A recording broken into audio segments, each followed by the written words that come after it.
Hey guys, thanks so much for following us as Sister Night Podcast. Make sure to follow us on Instagram at Sister Night Pod and on our website, sisternightpodcast.com.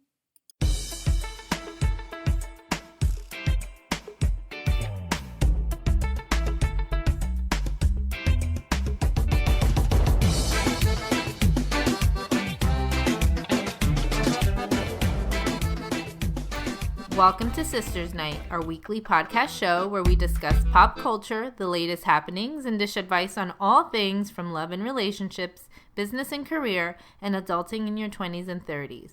My name is Maddy, and joining me every week are my sisters Cindy and Charlotte. Behind the scenes, we also have our brother Josh, who's in charge of all the sound editing stuff. Hey guys! How are you? Hey! How's everyone feeling after last week's episode? Yeah, I feel good. I really liked it. Yeah, you know, it was, I thought it was one of my favorites to date. I did get a lot of feedback from random people that listened to the show that thought we were fighting. So I thought that was hilarious because I just think that's what we do. We debate and discuss a lot in our family. So we weren't fighting at all. That's just kind of like the norm when it comes to us. Right. Oh, yeah, definitely. I know. And it's funny because when we were listening, I was listening to the podcast with Mom on Saturday, and she kept making me pause the show every 2 to 3 minutes so she can chime in on the conversation. So I just think it's funny. That's just funny. How we roll as a family. That is funny. Yep. And we were talking about some heavy topics, so it's a kind of a nice change of pace to be able to not be so PC and be able to actually say what we feel about these topics, which hopefully we can continue going forward, you know? Absolutely. Definitely. Yeah, absolutely. Definitely. I enjoyed it, and I believe that's what Sister Night, one of the things that we hope we continue to bring is interesting discussion, and I love talking about stuff like that with you guys because, like Ashley said, I can be myself and I can say how I feel, and I know at the end of the day you guys are going to still love me regardless, so. Right. Of course, definitely. I mean, I don't think people want to see how we really fight. Yeah. No. Right? No, you would definitely know. So, yeah, so I'm glad we were able to have that discussion, and hopefully we'll have more of that on the show in future episodes. Right. Absolutely. Yeah. So what did you guys do this week? Anything fun? Well, on my end, I asked for a raise at work this week, which was kind of a big deal. Yeah, that is a big deal. I've never had to ask for a raise before. And neither have I. And neither have I. You know, aside from salary negotiations before I've changed companies, I've never asked a current employer for a raise. You know, usually I'll take whatever they give me at year-end review, but ever since I came back from maternity leave, and actually even before I went on maternity leave, my job responsibilities have changed significantly. And I vented a little bit about it last week, and it was time to have the discussion with them. And so I scheduled a meeting, and I spoke to them about it, and it went pretty well. So I am very optimistic that I will hopefully get that raise. I'm looking forward to hearing next week what they say. Yeah, me too. But I have every confidence that you'll get it. Actually, one of our favorite podcasts, Madeline, she was talking about it, My Leak, you know, about asking for raises and, knowing your value, right? So I'm really excited to see what happens, and then maybe next podcast we can kind of go into that, right? Because I feel like women especially are a little more timid when it comes to asking for raises or for possible promotions that they feel they're qualified for. Right. Absolutely. And, you know, I would be glad to talk about that a little more next week. But, you know, let's see what they say. And hopefully it worked. But I definitely took a different, very strategic approach to asking for my raise. I didn't just go in there demanding more money. I really thought about it and planned and strategized how I was going to approach the topic. I practiced. So I'd love to get more in depth about it, next week or on another podcast. But definitely women need to do that more often, because if you don't ask, you're not going to get it. So, right. Like they say, asking you shall receive. Exactly. Right. The squeaky wheel gets the oil. So Definitely. we definitely need to do that more often. So I would be glad to talk about that in the future. Well, that's very cool. I'm glad to hear that you did that, Thing is that, I'm glad to hear that, she got out of her comfort zone and asked for a raise, because a lot of women, there's been articles posted, men make more than women, and maybe part of the fact is that, we think that we're paid what we should be what we deserve, but in reality, go ahead, Ash.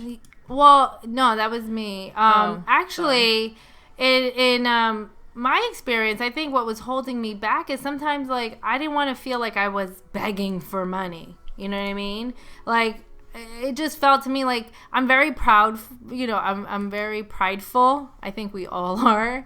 So part of me just didn't feel or felt like I didn't have to ask. Like, they should know that that what I do deserves an increase. But you can't assume that. And honestly, if you don't bring it up, people are not stupid. If they're getting work for much cheaper, they're going to keep paying the cheaper price until you bring it to their attention, Yeah. I mean, they can't know what you're thinking, so ultimately it's like having a boyfriend and expecting him to do something, and it's like, he should know that I do this and this and this. But absolutely. But like, as a consumer, when you go to the sale rack and you get something like super cheap, you're not going to bring it to the store's attention and be like, listen, this is very cheap. You're going to take advantage of the deal. So I feel like employers are that way too. If they can get a job done, let's suppose they have budgeted $25 an hour and they can get it done for $15 an hour.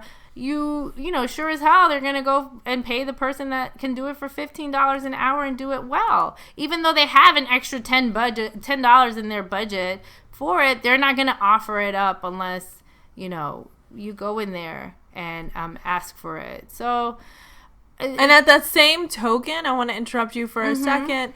And the same note, if you go in and ask for a raise, even though, your bosses said, they absolutely think you deserve it or whatever, but if they come back and say, we just don't have the money for it right now, it's not a reflection on your work at all either, No, absolutely not. I mean, at that point, then you'd have to explore your options. Options, right? Yeah. Do you want to continue investing your time and your energy and in talent. A company? Yeah, and talent in a company that can't afford to pay you what you feel you're worth at the moment? Or do you go looking for opportunities elsewhere? So it's definitely a good topic, and it's one for a longer podcast. But I agree.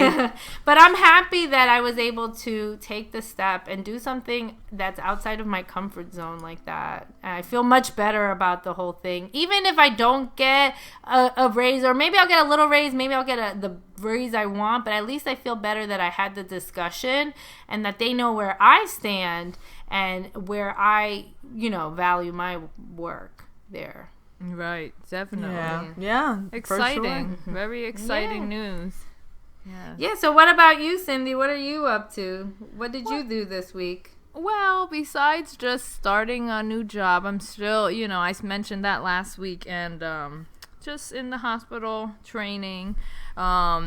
It's a different area that I used to work in, so it's a lot of different things that I haven't dealt with before. You know what I'm saying? Mm-hmm. So besides that, that's but like I did go back to Duke Gardens this week.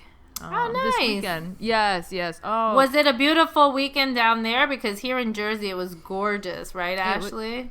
Yeah, I mean, I didn't get to enjoy it fully, but the little bit that I did, it was just gorgeous. And yesterday and today has equally been quite beautiful. I know. So it was nice, Cindy? Oh, it was incredibly hot. It was so, I mean, we were in Duke Gardens and we were walking around, and I wear sunscreen from head to toe, and it in like half an hour, I was like, okay, I'm done. Because, you know, the sun, it was just beating down. But it was beautiful, and it was flowers and trees, and they have it all labeled. So now I'll start shopping after April 15th. I'll start shopping for some more outdoor plants. And nice. I'm able to, I pick some things that I like, you know, so that when I do go shopping, I know what they look like. Exactly. when what they're you in bloom. want. Right. Yeah, and I mean, I saw a little bit of your pictures from your Instagram, and it looked like you checked out different areas that we didn't get to see during our shoot. Right. No, it's huge. It's absolutely so much bigger than we got to see on the day of the photo shoot. But they have like a pond with koi. They have a little swing set. They have, a picnic area. It was huge. That's why we did a lot of walking, and like it was just so sunny. It's so hot down here, so that in midday, like 12 to 3 is brutal. So we had to leave. Yeah, but it's a beautiful place to visit, and it's very serene. Oh, nice. Very cool. Yeah. Charlotte, what about you? What did you do this weekend? It's always so funny to me when you guys like do Ashley, Charlotte. I know. I hope our listeners have like caught on that Ashley and Charlotte are the same person, not a fourth person on the podcast. Who's the mystery person, fourth person on the podcast? So this week I didn't get a lot done. Well, not that I didn't get a lot done. I'm always super productive, but I didn't do too much. The one thing I did get to do, for Valentine's Day, I got me and TW and I tickets to go see George Lopez at our local theater, or just our theater, and it was very, very nice. We had a good time. We went after work. The weather cooperated, so the parking. If you guys remember, but Wellmont Theater, like the parking is so bad, so we just parked like a lot of blocks away and just walked and got our exercise in, and it was very, very good. I like it because it was kind of like I did a whole Mexican themed week. We had tacos that week. I listened to Latinos so lunch, and then I went to go see George Lopez. It was like a Mexican themed week for me. Nice. How did you like George Lopez? Yeah, he was really, really funny. It's hard for me because I'm like, I don't know. I think you have to be a certain kind of person to enjoy stand-up comedy, right? A lot of comedians, their comedy, I don't know, it's a little unforgiving in my nature. And in my nature, I'm more sensitive. I'm a more like, I don't know, like I'm a little touchy, I guess. You know what I mean? Like I don't like insulting jokes. So, personally, for me, stand-up comics tend to do that. So I love stand-up comedy. I just absolutely think it's a riot. But I can see how you might get bothered by some of the jokes. Ashley's a little more. I find that Charlotte is a little more conservative. When it comes to certain things. So, do you think that that's why? Conservative in the sense of, you don't like to talk out of line or, curse too much or anything like that. Well, yeah. And also, like I say, I used to think that my, being quote unquote sensitive was a bad thing, but I've kind of embraced it as I've gotten older, and I think it could be a positive thing. It makes me a little more in tune to certain things that other people wouldn't notice. Yeah, exactly. So a lot of the jokes that people find funny, I personally don't think they're funny, right? Because they're at the expense of someone. And I was just a tad disappointed. It's my bad because what was I expecting? It was stand-up comedy, you know? Yeah. I didn't really do my homework. So I'm not bashing George Lopez. This, he didn't do anything different. It's just, I think maybe next time I won't really do stand-up comedy. He was talking about, just making fun of our Latino expressions, or, how we don't do stuff for our birthdays, and he said some jokes about women, and I got a little like I don't know who you're talking about, Mr. George Lopez. Too funny. That's funny. So I think I would have enjoyed that show. Next time you see a deal like that, send it my way. I may actually enjoy it more than you. Yeah, I don't think that's my piece of cake. I'll stick to music and do my artsy fartsy stuff. Charlotte, is that your first stand-up comedy that you've been to? Yeah, live stand-up comedy. Yes. And it's funny because I've always thought like, I want to go to the Comedy Cellar in the city. Show, we've driven past it a couple of times, and now I'm like, wait, maybe not. Maybe that's not the thing. For your first comedy experience to be George Lopez, that's pretty high up, because sometimes you go to those comedy clubs and they're not funny at all, like not even remotely, and it's so awkward. I personally don't like going to those comedy clubs because they're hit and miss to me. Oh, and then like I mean, at least in movies, they like pick on the audience too, and you're like, whoa, I don't want to be put on the spotlight. They spotlight like pick that on either. You. If you sit in the front, they're gonna definitely pick on you.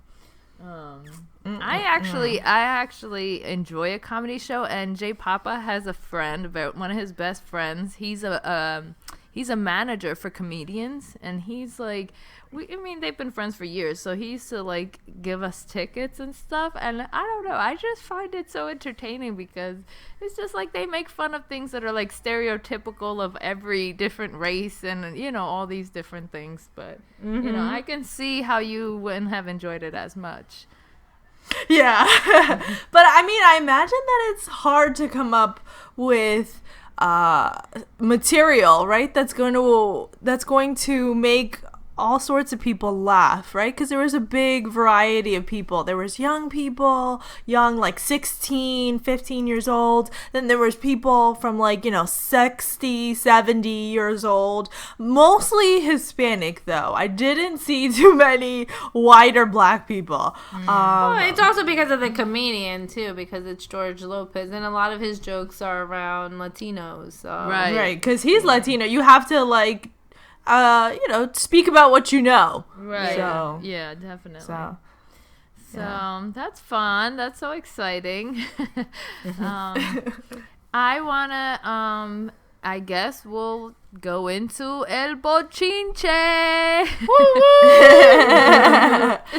We have some juicy stuff this week. I cannot wait to like start talking about this first one. So, okay. I don't know if you guys heard Janet Jackson, who, if you guys know, she recently was pregnant and just had her baby not too long ago. She married a billionaire, and apparently they had a prenup, a 5-year prenup, that if they divorced after 5 years, she would get $500 million. And guess what? She filed for divorce 2 months after hitting the 5-month mark. Shaking my head. Not a coincidence, I don't think. I mean, they're saying that the reason why she is filing for divorce was because during the pregnancy, he became very possessive. I'm looking up his name. Wissam Al-Mana. He's Arab. And he became very possessive, and he just completely changed, according to Janet Jackson and her reps, I suppose. And, so I guess she waited till 5 years and 2 months to finally file for divorce from this guy. I don't know why she would stay for the money. I mean, it is a lot of money, but she's worth like over $100 million herself. And she's got that the Jackson fortune as well. Like, they come from money. So, I mean, but $500 million, I guess, A little more money in the for bank. 5 years. I mean, you think about for 5 years, she made a killing. 5 years. I know she pretty much $100 million a year. I know she tripled, maybe quadrupled her net worth. I honestly don't. I don't think that she may have done it on purpose. I want to be like, believe that she didn't do it, going in and was going to file for a divorce. I just feel like, that there may be some truth to the fact that he might have changed and became a little possessive. They come from different cultures, and different cultures accept different things. Some things are okay in certain cultures, and other things, like in a black women culture, black women are very strong, and they, they have a strong voice, and, that could definitely have been it. Yeah. But all of a sudden, after 5 years, I know. I don't know where he becomes protective or too controlling. Absolutely. And I also find that, like, if it was really that difficult, like, why not file divorce right away? Like, why wait till the 5-year mark to do it? So I guess at that point, if you put up with it for so long, might as well stay for the money. Just a little longer. I know, but you have to wonder, like, what else is bargained into these deals? Like, what else has she had to put up with? I don't know if you guys, I'm a huge into romantic comedies, so there's this one, Maid of Honor, where Patrick Dempsey, right, Mr. McDreamy, his father is like, he's divorcing his ex-wife and getting married at the same time, and he's trying to work into the prenup how many blowjobs he can get or how many times they can have sex. You can't be serious. No, that's what he was. I mean, like, clearly it was a movie. I'm not sure if this is real, but I wonder, like, can you put that kind of stuff into the prenup? Especially if we're talking about money. I'm sure it's not the end of the world. Yeah, I'm sure people do. Yes, I'm sure they do. I mean, that's a little crazy. That's a little crazy. But I wouldn't be surprised. Yeah, I believe it also. I wouldn't put it past certain people. Janet Jackson is not the first woman to do this. Right? Like, let's look at Mariah Carey. When she first got engaged to that Australian billionaire, that big ass rock, and then when they broke up, right, didn't she want money for quote unquote damages or something? Yup. I don't know how she figured that one out. And I don't even know. Did she get it? Did she get the money or no? I have no idea. I have no idea either, but I mean, I think she got the ring, though. That ring was worth a lot of money. You know what it is? Ashley is a romantic at heart, so she wants to believe that, true love exists, but not everybody, you know what I mean? I don't think everybody gets married for true love. Some people get or have arranged marriages. They definitely have, arrangements. I don't know, but some political people have, arrangements in their marriage. Maybe I'm not saying the royal family does, but there's obligations, and so there's. Absolutely. But I mean, I don't think it's a bad deal for Janet, unless he comes after custody of their son. Then it may be a little, but right now Janet she has a baby, which she's wanted for years. She has $500 million, so I think this was a good little move for Janet. 5-year investment. You're a Janet fan, Maddy. You've always loved 5 years of her life. So what is it? 500 million divided by 5. How much is that? 100 million. 100 million a year. That's insane. That's a lot of money. It is. Shit. It's not a bad deal for Janet. Good for her. That's too funny. Okay, did you guys hear this thing? I heard about it in the break room today at lunch. The Asian doctor getting dragged off the United airline. It was overbooked, and they had an employee they needed to get a seat for. So nobody wanted to volunteer to give up their ticket, so they physically removed this man, and not like roughly removed him. out of the plane. He was a paying passenger. He was a physician. He said he needed to see patients the next day, and they physically removed him. It was awful. It's all over the internet.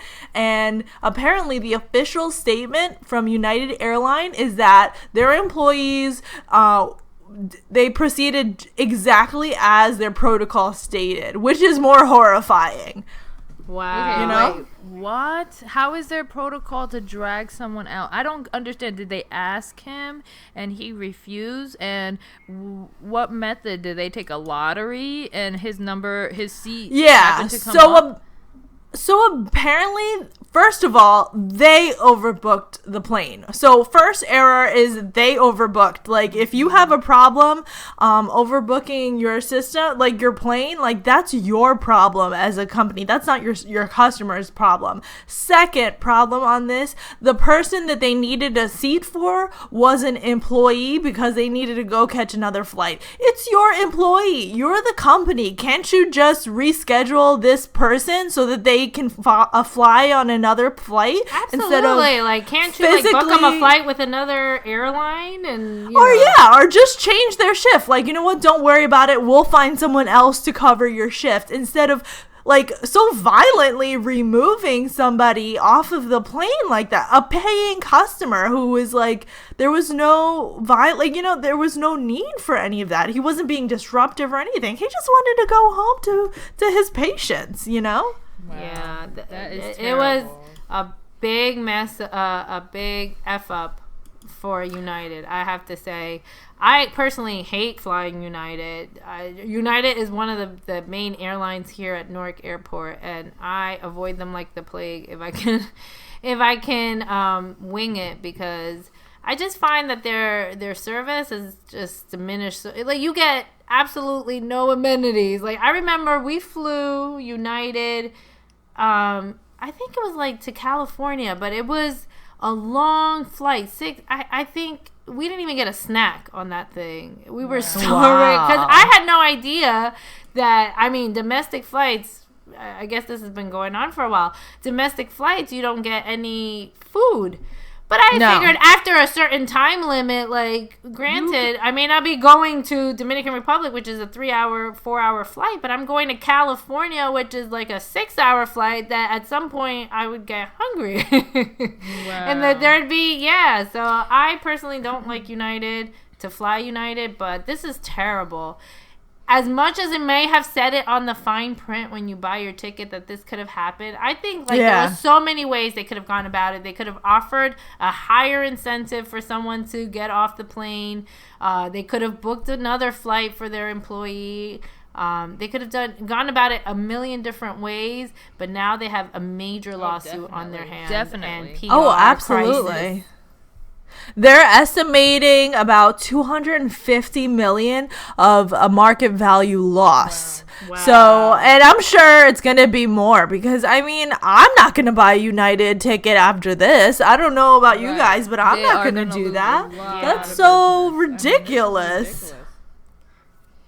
Something that could have cost them maybe like $1,000, maybe $2,000. You know what I mean? Like, up the ante on, like, make it more enticing for someone to give up their seat. Now it's going to cost them, like you said, hundreds of millions of dollars in PR damage and a lawsuit because of this whole fiasco. Yeah, I mean, even if they don't lose the lawsuit, right, because they had documentation about it, what's it called? Just boycotting the company is real. That, I'm sure, is gonna happen. Everybody at work was like infuriated because it was there's no reason for that kind of violence. Did you guys see the video? They were physically yanking him out. He was like holding on to the seat. It was awful. It's so demeaning and degrading. Like, that was just completely unnecessary. You don't treat a human being that way. I don't even know, these sort of topics, like, I don't even know what to say anymore. Like, I don't watch. I'm very bad with, like, current affairs and everything, because I avoid the news at all costs, because every time I turn on the TV, and Jay Papa loves watching the news, so it's always on, but I like try to ignore it because it's terrible news, you know? Like, last week we were talking about Syria being attacked. Then we're bombing Syria. Then this. Then, you know, like, every day you're, like, bombarded with, like, the god-awful things that happen. And it's just, like, I mean, I'm just, like, what can you say? Like, who freaking does this type of shit? I don't know. You know, it's ridiculous. I know.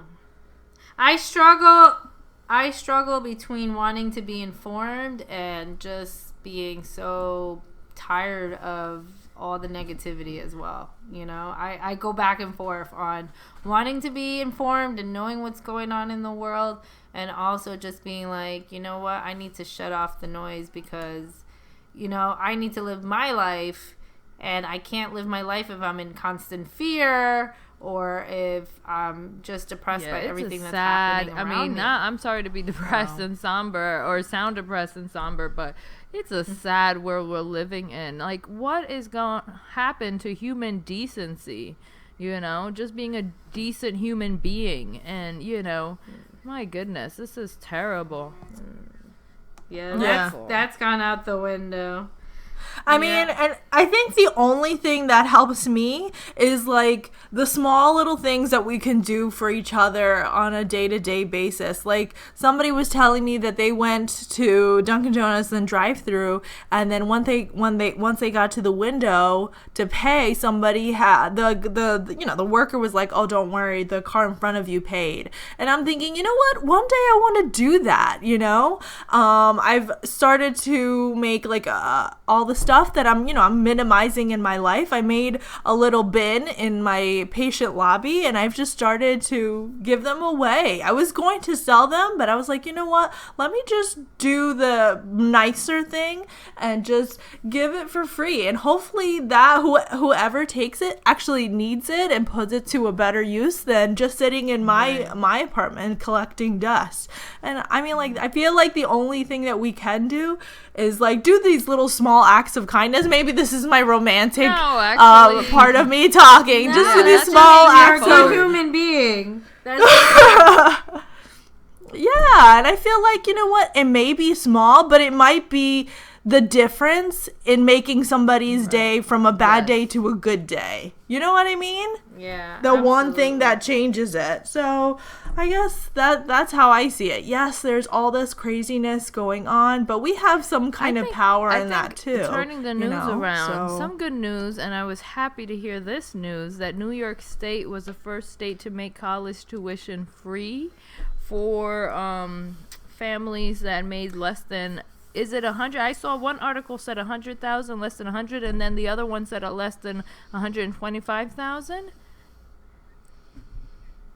I read the 125,000, but that's pretty amazing because usually when it comes to financial aid, like, you have to be making absolutely no money whatsoever. Oh, absolutely! You have to be surviving on like nothing, peanuts, and a prayer in order to get any aid from any aid or help. So I think 125,000 for families that make less than that. And tuition would be free. Now, there is a catch. The catch is that you would have to stay employed in the state of New York after graduation. So let's suppose if you got aid for 4 years, then you would have to stay for 4 years getting aid, working in New York. Now, are you like repaying your debt to I think society. that's fair. Absolutely, also. And I think that's fair, right?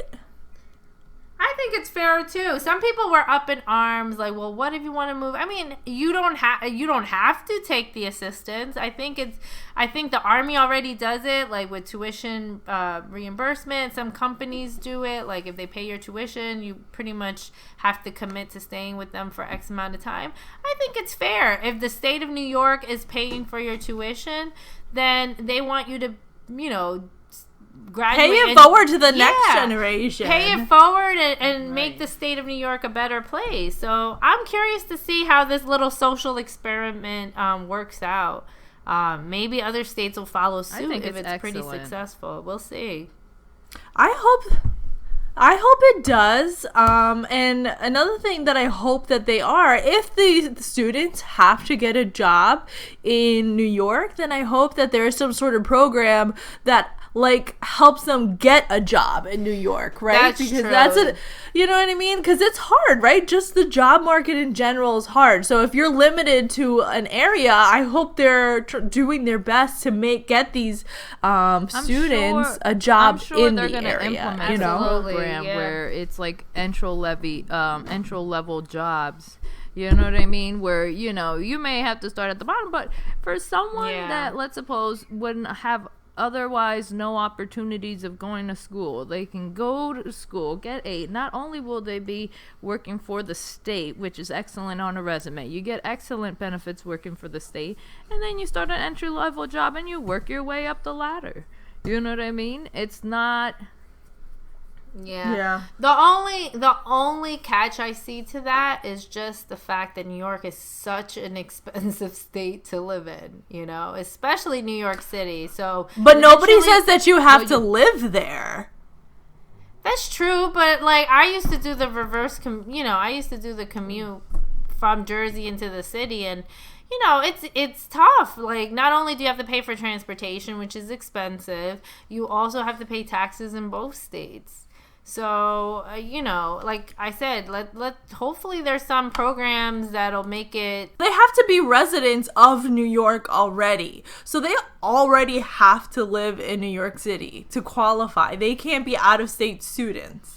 Yeah, but they're living there as teens with their parents. So basically they have to go back to living with their parents until they, 4 or 5 years after they graduate college in order to pay off their debt, you know? Hey, if Janet Jackson can, shack up with a billionaire for 5 years, then these kids can do it for 4, right? Grit it out and bite her teeth and get through the 5 years. I'm pretty sure they can get through the 4 years. It's a ways to a means, right? Actually, a little question for you guys. Since all of us, we all left the house pretty early. The nest, we're pretty early. I went away to college, and after graduation, I moved out. Cindy moved out early on, and so did Charlotte. You know, would that have been enough to entice you guys to stay at home, free college tuition? Ooh, that's such a good question. That's such a good question. I guess I'll start with that question. I mean, at the time, I was a different person. I was in a different place, and I was very what we call rebelde. So that might not have enticed me at the time, but maybe it would have, because I remember at the time I got accepted to not only a university in Philadelphia, I also got accepted to Penn State, and I could not go because I could not afford it. But I don't know. I mean, I was very, very resistant, at that time. So maybe I wouldn't have done it. I don't know. What do you think, Charlotte? I'm gonna say no, that would not have enticed me, because I left home for different reasons. I left home because without getting into too much detail, I wanted emotional stability, which I felt that at home I didn't have, I wanted a chance to grow up and be an adult and have a chance to experience things without being God shamed about it and, whatever. So, I was working. I left home working and hustling it out. So I've never stopped hustling. And at the time, money wasn't my priority. I just wanted to make sure that I have a safe place and I can, experience being on my own, I guess. So, now if you ask me, if I was still living at home, obviously my motivations now are different, but my 18-year-old mind, I'm not sure it would have mattered as much to me. I just wanted to get out. If you asked me today, I would have said yes, but back then I would have said no. Yeah, exactly. Yeah. Well, like I said, I mean, yeah, the opportunity's out there, but all those factors go into play too. So who knows who's going to take advantage of this new benefit? But I think it's good for those that really, that tuition really is the only barrier getting in their way to go into college. That shouldn't be an issue, especially in our society. At that age, I wasn't excited to see what happens. into school. If you know what I mean, like I wasn't like, oh, I'm going to college. Like I wasn't dreaming for the day to go to college, and I don't know. But there's other people like you, Maddie, had like looked into the colleges, and even Joshua, you know what I mean, did intense research, and they wanted to apply a specific program, and all this other stuff. So if I was a different person. Yeah. Well, exactly. Yeah. I think like for the kids that are really wanting to go to school, but tuition is the only obstacle getting in their way, this will be, a good thing for them because, college tuition is not cheap. I just opened up Jonas's 529 not too long ago, and we started setting aside money for his college. And who knows if that'll be enough by the time he goes to college, definitely. It's crazy. Please, yeah. When I went to Penn State, I was class of 2000 is when I started.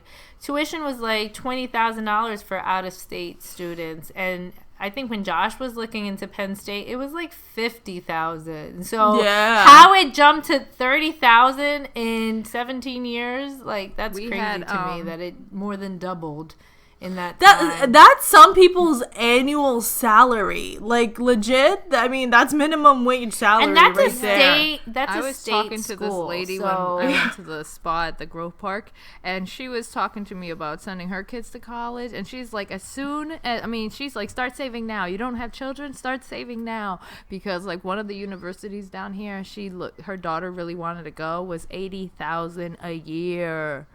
Holy shit! Actually, it's Wake Forest that's University. ridiculous. The university that started in my hometown here. So I was like, get out of here. That's nuts. Wow, that's insane. Like I said, I'm starting to save up for Jonas's college. I don't know if that'll be enough, but I'm hoping that he'll get into something, whether it's sports, whether it's academia, whether something that'll hopefully land him a scholarship. So I feel like I'm very liberal minded when it comes to, in my opinion, I feel like there's a couple of things that should be normal human needs or whatever, like you should have shelter, you should have food, you should have education, and you should have health care. Like, those are basic human needs, I feel like.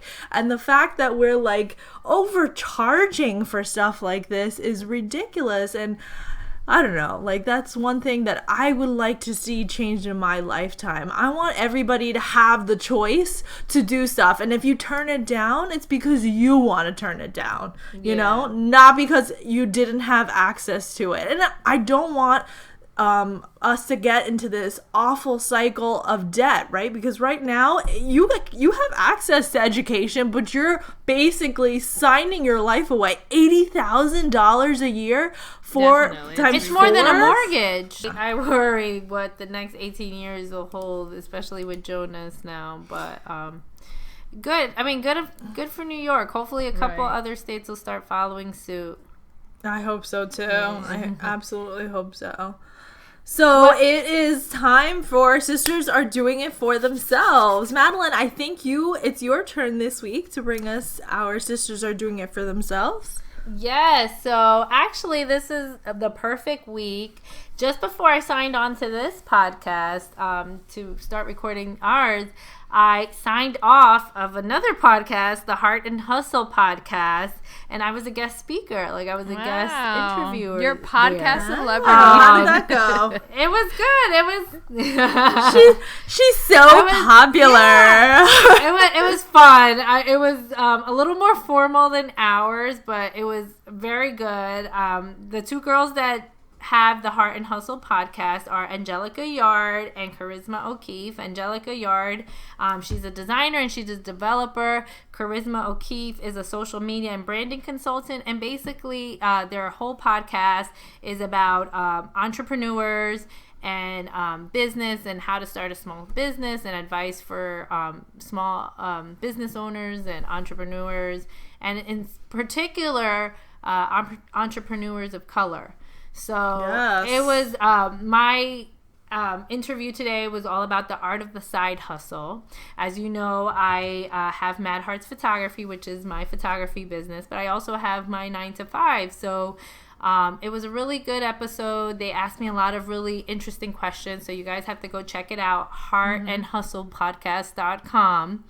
And we talked all about what it takes to have a 9-to-5 and a side hustle.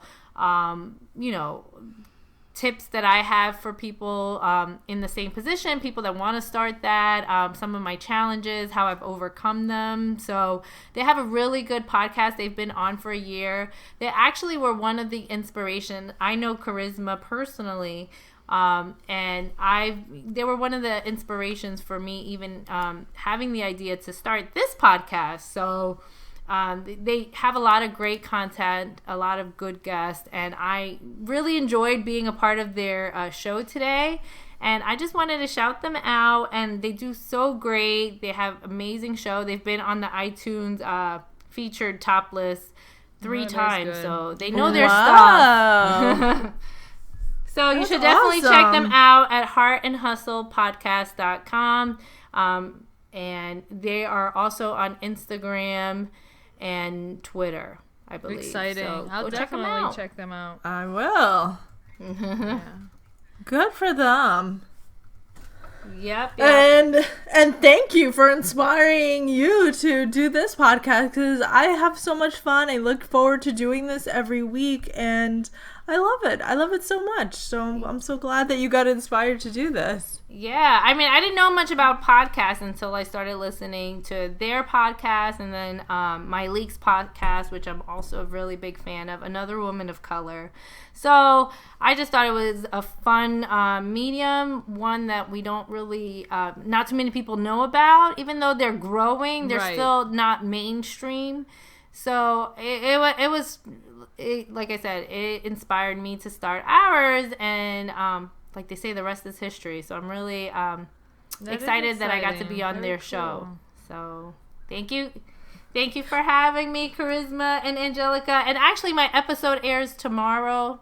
Well, Wednesday. So by the time this episode airs, it should already be on the web. So go check it out. I'll be discussing the side hustle. Hey, maybe Miss Charisma can be on our podcast one day. Absolutely. And tell us how she started and everything, and give us some tips. Absolutely. She is a chatty Cathy, so she will fit right in. She loves to talk. And she's a big fan of our podcast too, so she listens. So hey, hi, Charisma. It was fun. So that's all for Sisters Are Doing It For Themselves, so go check them out when you have a moment. And I'll be on their show tomorrow, so definitely go check it out this week. All right. So this week's Ask the Sisters question is, I don't know, one of our favorite topics. How are you girls spending your tax return this year? So excited to talk about this. Maddy, you go first. Age order. Let's go. Okay, so every year, especially for the last couple of years, our taxes, our refund has been diminishing. But this year we had the baby, and that was a pretty big life event. And anyway, we did our taxes on Saturday, and lo and behold, we got this huge refund that we've never had before. Like, people always told me kids were good tax deductions, but I didn't know how good of a tax deduction. I'm talking about like thousands of dollars with an S. Damn. So it was such a, like, when when the accountant told us what our refund was, my eyes just kind of opened up wide, and all I saw was vacation. Muddy signs. Cartoon muddy signs for eyes. All I saw was like, oh my God, I could actually go on a vacation this year. So I don't know that we're actually going to do that, but there's enough wiggle room to take a vacation and probably to save some money as well. So I love my baby Jonas. I'm gonna call him J Money from now on. He is Mr. Moneybags, and he totally saved the day. And I don't know, I just left the office and was dreaming of where I'm gonna travel next. So we'll see if we make it happen before the end of the year. So that's what they mean when they say kids are blessings from God. Yes, they are. You came with little money bags.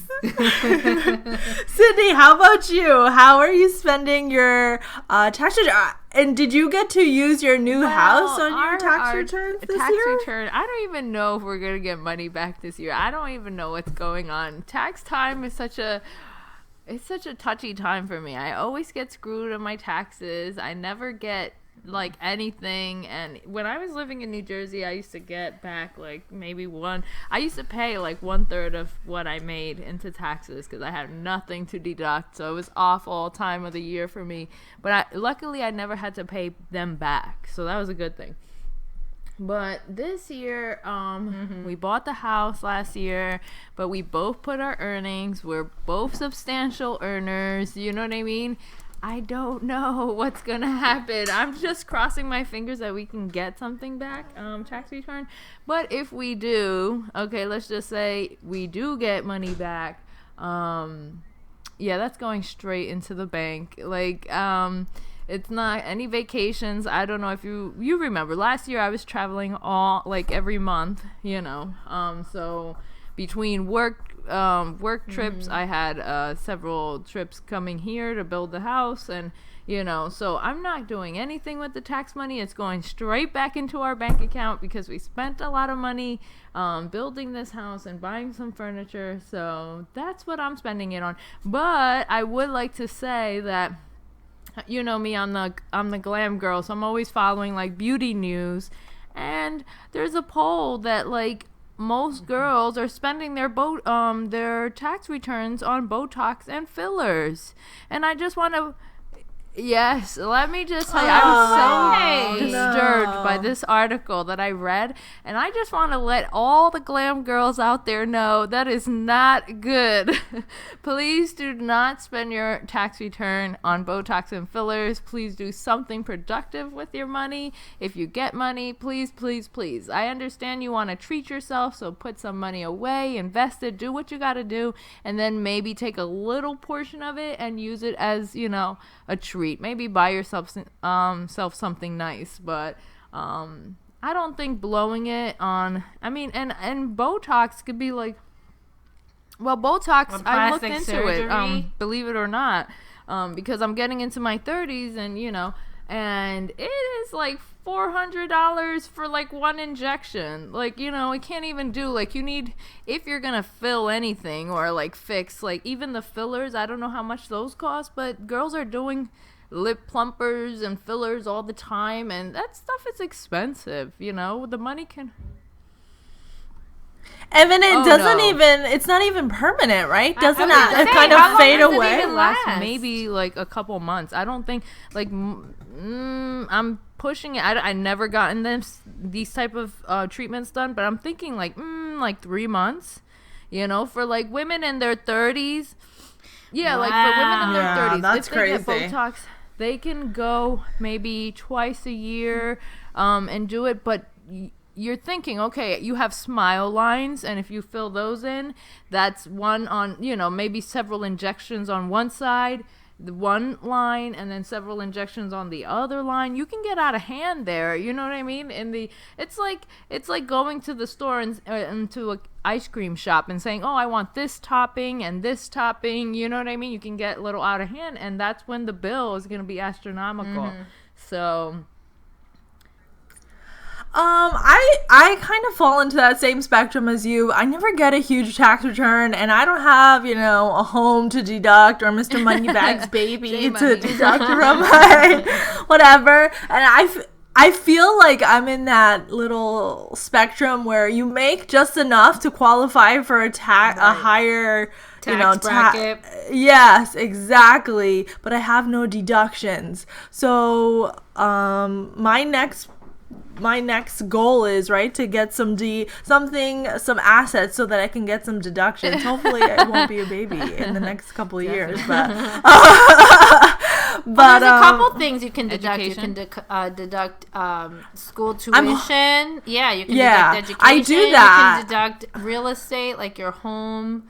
I'm hoping that next year I can deduct from a business. I'm hoping that next year I can have my own little side hustle and start some deductions from my business, like my business expenses. So I definitely you can deduct from a business. You could also deduct charitable contributions. So, that's a good way to, if you have some money and you want to put it to a good cause. You can also buy a house in North Carolina and you can deduct that.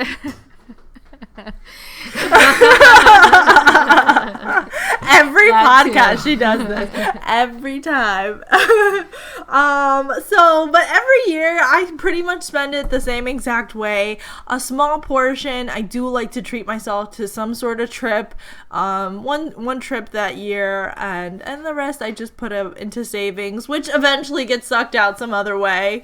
But this year I'm working harder to keep my savings in my savings.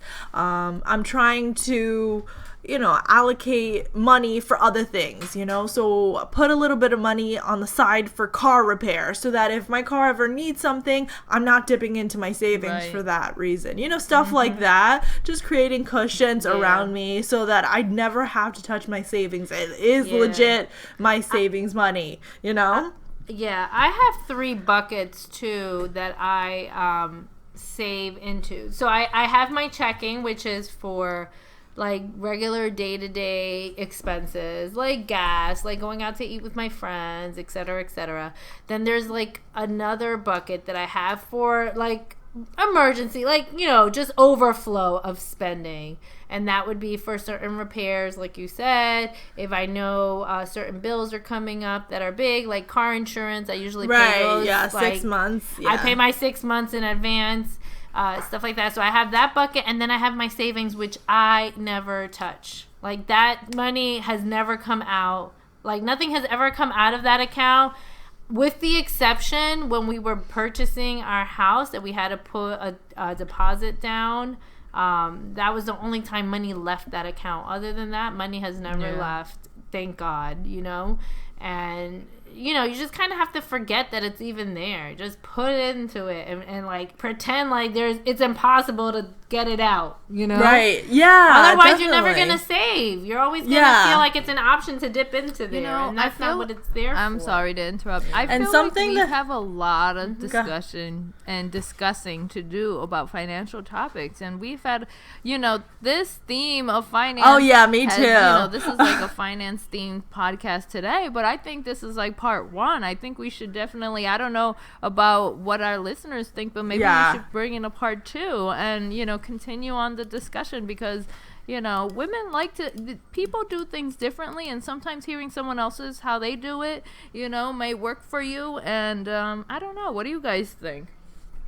Oh, absolutely. And like I said, it's one of our favorite topics to talk about. So there's so many facets to it. Like, how do you split expenses when you're in a couple, when you're married? Right. Things like that. So I think there's just so many different areas that we can dive into. So we should definitely bring it up every now and then, or dedicate an entire episode to a specific topic regarding finances. But it's always good to talk about it. I know some people are very private about their money situation, but I think when you talk about it, you learn a lot, and hopefully apply it to your saving and spending, so you're just better with your money in the long run. Yeah.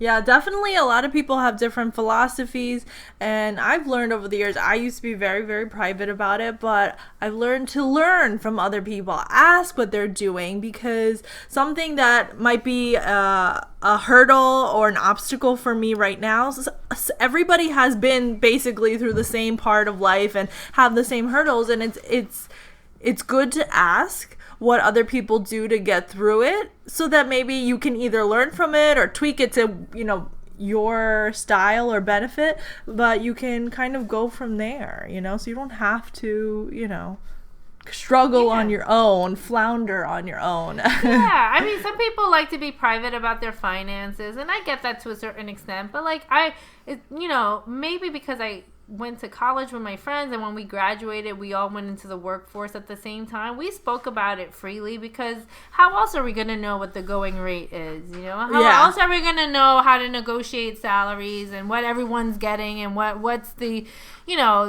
what's happening out there in the workplace unless we talked about it. So I learned to be, without going into numbers specifically, I've learned to be very open about how I take care of my finances with friends and love, or with people that want to know, or have advice, have questions, I should say, and need advice.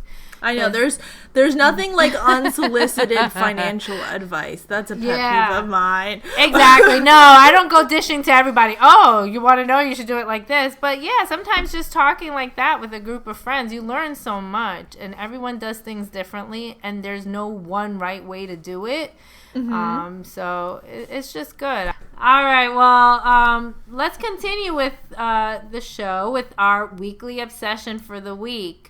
Let's start with Cindy. Cindy, okay, well, what is your obsession this week? I always bring you a beauty or glam or skincare item. So today I am presenting the Biore UV Aqua Essence Sunscreen. Now, I said before, I am huge on sunscreen, especially now that I've moved down to North Carolina and it's sunny every day and it's so hot. This sunscreen is a Japanese sunscreen that has SPF 50. Those are against UV rays, and then there's UVA rays and B rays. So because people don't like putting sunscreen because it's like thick and it's like that white, you know what I mean? And you're just like that's a big issue.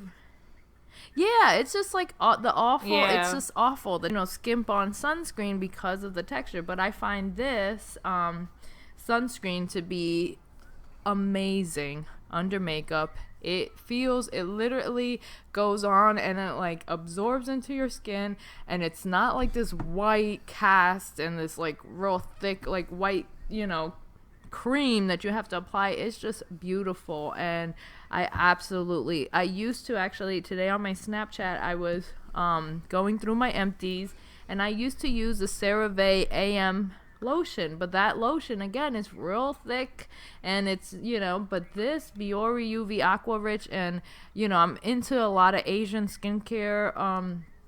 This has worked miracles. It looks beautiful under foundation, and I can't recommend it enough.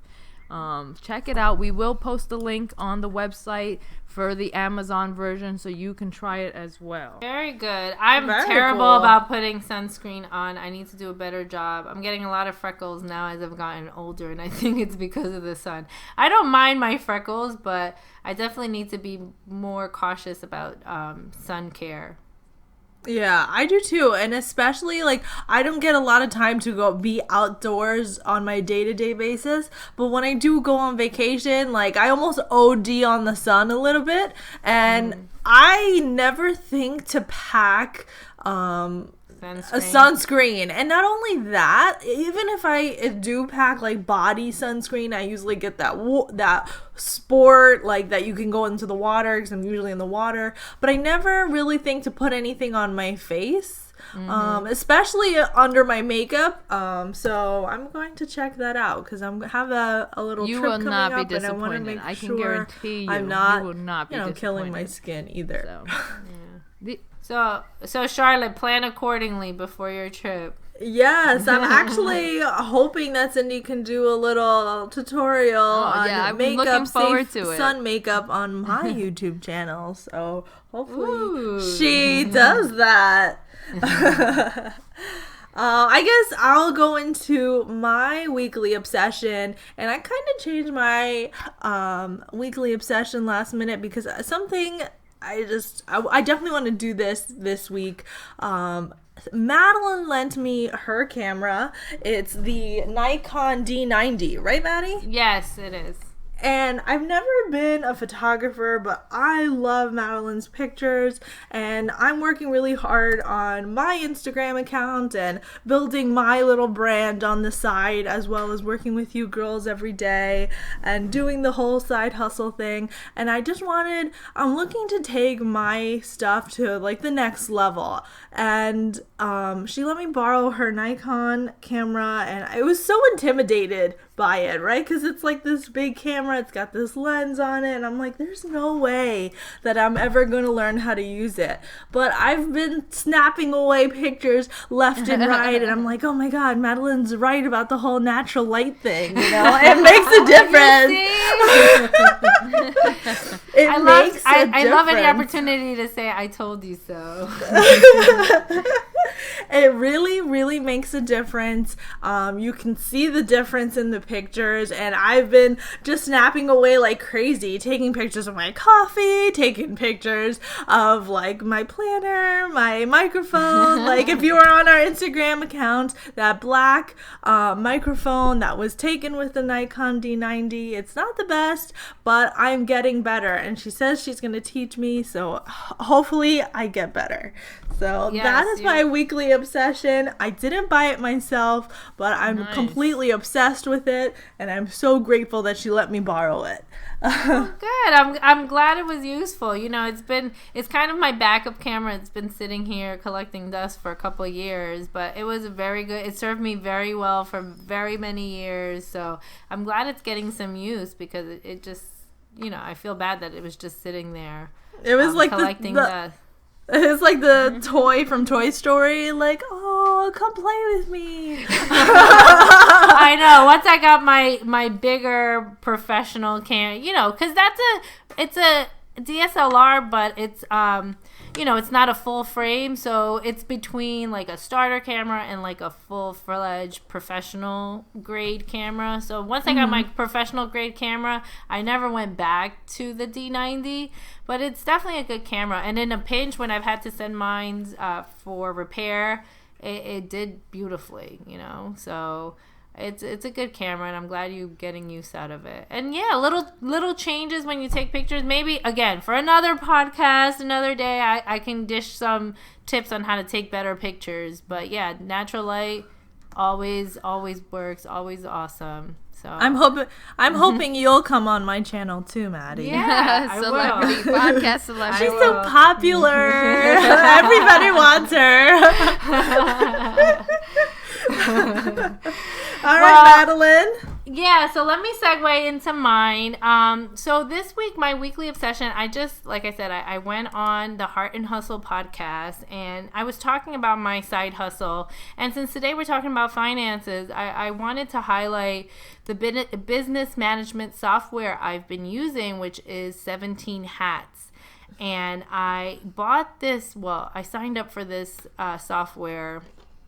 I think this is going on my third year, and it has been a complete business life changer. If you are a small business owner, I highly recommend this software, 17 Hats. And basically, it is what the title is, 17 hats. As an entrepreneur, you have to do everything. You have to be customer relations. You have to be the accounts payable department, accounts receivable department. You have to take care of contracts and quotes and communication. So this app just allows you to organize all your projects in one space.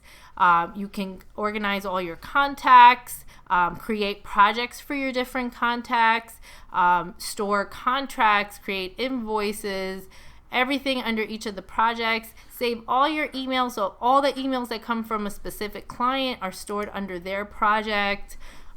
You can customize all your templates. So I have contract templates, I have invoice templates, I have email templates, I have all sorts of templates. So I'm not writing the same emails. I'm not writing the same contracts over and over again. I just kind of plug in the information of the project, and it plugs it into all of the necessary paperwork for each of my clients. And it is such a lifesaver. It's given me back my time. It is helped me make more money because I'm spending less time doing all those menial tasks. And it's just organize my expenses and my income. It's so easy for clients to pay me directly from the app. I send them an invoice. They pay me with their credit card, and money gets deposited right into my account. So I'm not like chasing people around for a check or anything like that. And it is beautiful.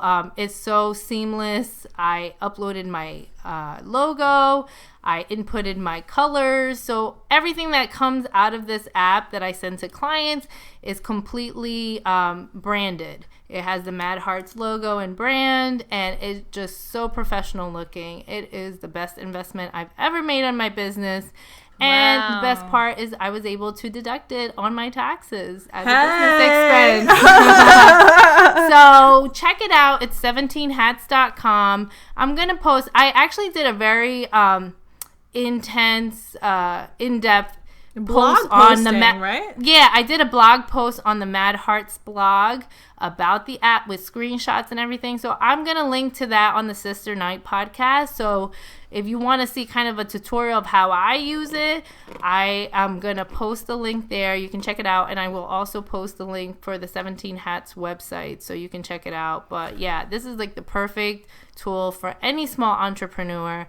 I know it was catered to photographers, but honestly, it can be applied to any small business that you have. So yeah, that's my my weekly obsession, not our product, but yeah, my weekly obsession for the week. So that's all we have for this week, guys. I hope you I know it's a little late tonight, but this was a good show. I feel like we've talked more than our usual amount that we've talked. And it's crazy. I feel like we got some really good brainstorming even on our podcast. So if you guys like it, let us know, right, on our website or Instagram. Yes, don't forget to send us your questions. It could be advice related. It can be just nosy questions. If you're curious about anything that's going on with us, send it to us at sisternightpodcast@gmail.com, or you can go right on our website, sisternightpodcast.com, and there is the Ask the Sisters button there, and then you can just let send us us know a quick also little whether it's message on right from Instagram our page. or on the email, whether you want to hear a financial part 2. Yeah, definitely. And actually, Charlotte, we had a special little thing for our listeners. Do you want to tell them? Yes, I don't want to forget that. So for our first 5 listeners who subscribe to our website, our weekly email updates on our podcast, so you'll just basically every week we'll be getting an update letting you know that we've published a new podcast for you to listen and enjoy. For the first 5 listeners who subscribe to our website, we're gonna send you a Starbucks gift card so that you can sip and listen at the same time. Right, guys? Awesome. So go to sisternightpodcast.com and sign up for our newsletter. There should be a pop-up as soon as you hit the page, but if not, it should be right on one of the episodes. If you click on the link, there should be a newsletter login input contact form, and just leave your email. You'll be getting the newsletters once a week letting you know that there's a new episode, and yeah, you can enjoy that free Starbucks on us while listening to our and hopefully your favorite podcast. I know, right? All right, guys, bye-bye. Good night, everyone. See you next week. Bye.